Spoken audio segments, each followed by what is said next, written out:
Men with power obey neither policy nor principle. No one is different. No one is neutral. If Superman were here, what would you want to say to him? That my family too had dreams. To look him in his eye and ask him how he decides which lives count and which ones do not. There's a new kind of mean in him. He is angry and he's hunting. I didn't kill those men if that's what they think. This is what makes you such a good reporter. Stuff like this still shocks you. I'm older now than my father ever was.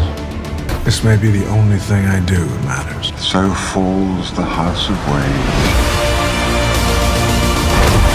God is all-powerful. He cannot be all good. The world only makes sense if you force it to. Men like that, words don't stop him. You know what stops him? A fist. You were never a god. You were never even a man. That dream is all some people have. It's all that gives them hope. Now God is good as dead. Men made a world where standing together is impossible. We will. We have to.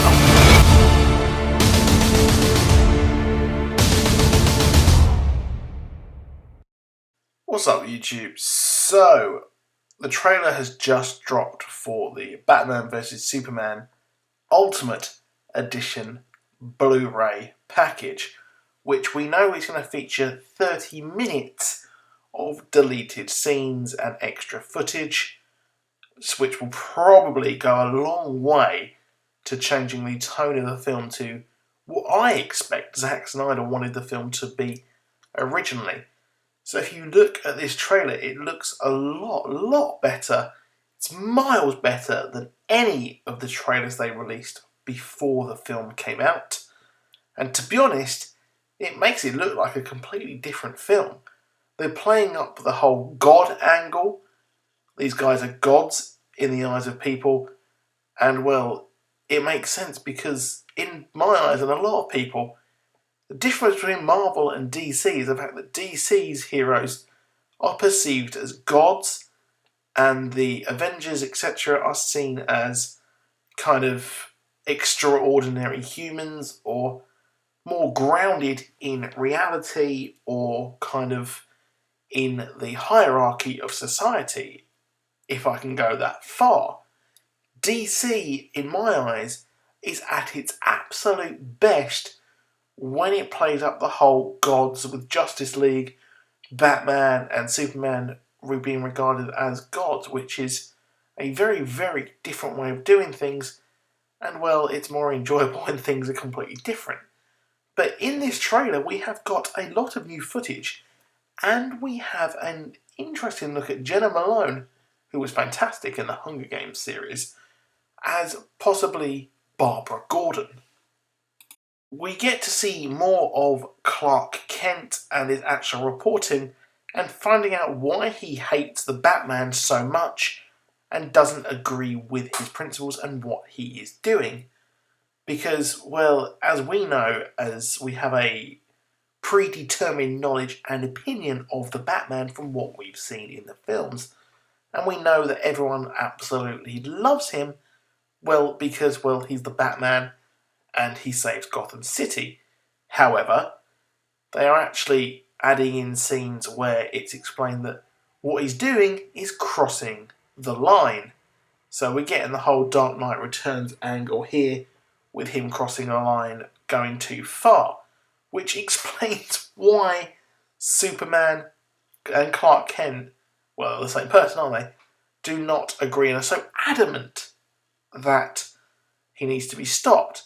Which makes a lot of sense because a lot of these scenes were evidently missing. Now, I enjoyed the film as it was, but a lot of people's complaints were the fact that, well, a hell of a lot of exposition and background and reasoning was actually missing from the film.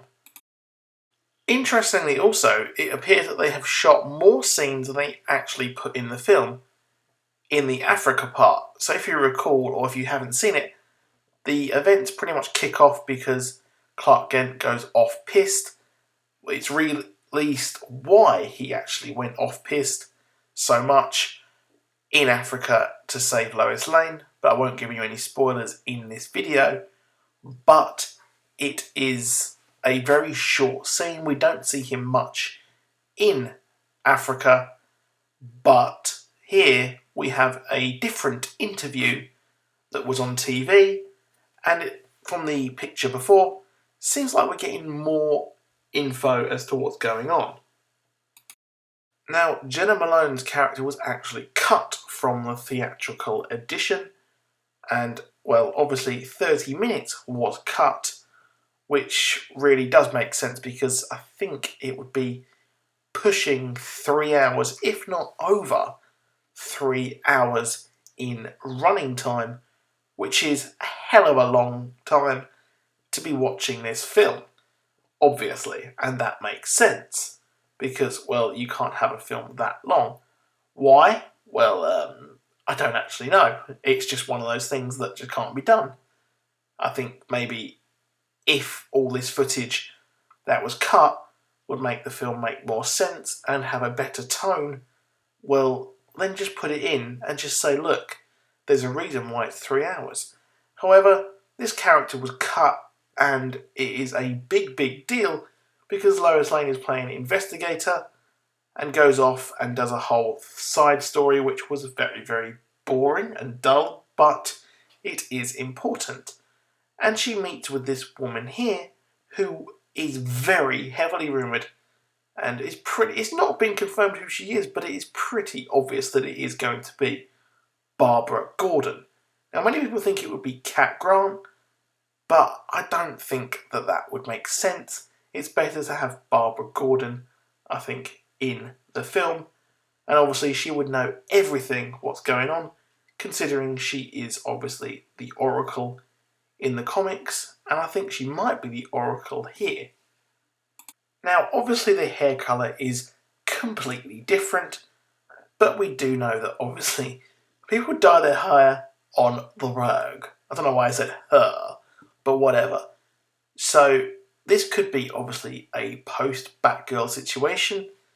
The whole events of, well, the whole film could lead her on to the Harley Quinn spin-off, perhaps. Now that would be so much fun. But anyway, drop a like if you enjoyed Batman vs Superman. I'm not expecting many likes. And also subscribe for more content like this. Goodbye.